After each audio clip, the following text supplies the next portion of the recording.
Të që ju po e cilësoni si lëshim me vendimin e fundit, kjo nuk ka fare të bëj me shtetësinë e Kosovës. Jo, ka të bëj, s'ka të bëj. Nuk ka të bëj sepse... Kjo është shkelje e shtetësisë, që po tregoj. Sepse po pranon dokumentet e strukturave ilegale. Fola më herët thash po flasim për dy aspekte. Në aspektin politik është diçka e mirë që mund t'i ndodhë Kosovës sepse ne me automatizëm edhe përfitojmë diçka. Në aspektin juridik po, është ndoshta një senem që është bërë një padrejt që është bërë qytetarëve të Republikave të tjera, qytetarëve të Maqedonisë, Shqipërisë edhe të Kosovës lindore.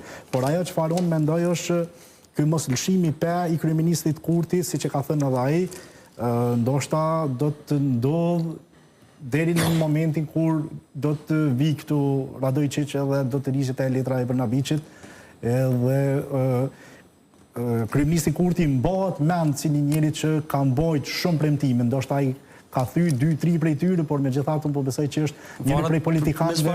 Po, është njëri prej politikanëve që më shumë të ka mbajtur fjalën dhe kjo dëshmi është qytetarët edhe ja kanë dhënë besimin. Ukshini, a e mban fjalën zoti Kurti në pikpamjen tuaj? Unë mendoj që problemi ku e kam se ky zotëriu po ma shpjegon ç'është është Bashkimi Evropian. Diversitetës di çfarë po thotë, po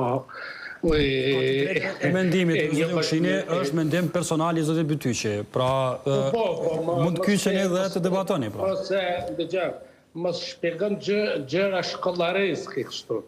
Sepse me traktatet e Bashkimit Evropian për politikë të jashtme, traktatet e Lisbonës, vendet e caktuara të Bashkimit Evropian nuk kanë të drejtë, nuk duhet të dalin kundër qëndrimeve të BE-s. Dhe ti ki, 5 vendet e BE-s, ekstraordinare është. Vetëm ta kryj. 5 vendet e BE-s që kanë qëndrim të njëjtë me Iranin, me Kubën, me Venezuelën, me Rusinë, me Kinën, karshi Kosovës. Kjo nuk ka kuptim nëse Bashkimi Evropian pretendon të ketë një politikë të përbashkët dhe një zë unik në skenën ndërkombëtare. Dhe nëse themi që Shtetet e Bashkuara të Amerikës dhe Perëndimi ka investuar për stabilitet në Ballkan dhe në Kosovë, qëndrimi i 5 vendeve të BE-s kundër pavarësisë Kosovës, që duhet ta përkthejmë është kundër lirisë time, nuk kupton domethënë që është për shtrirje të ndikimit të Serbisë dhe të Rusisë.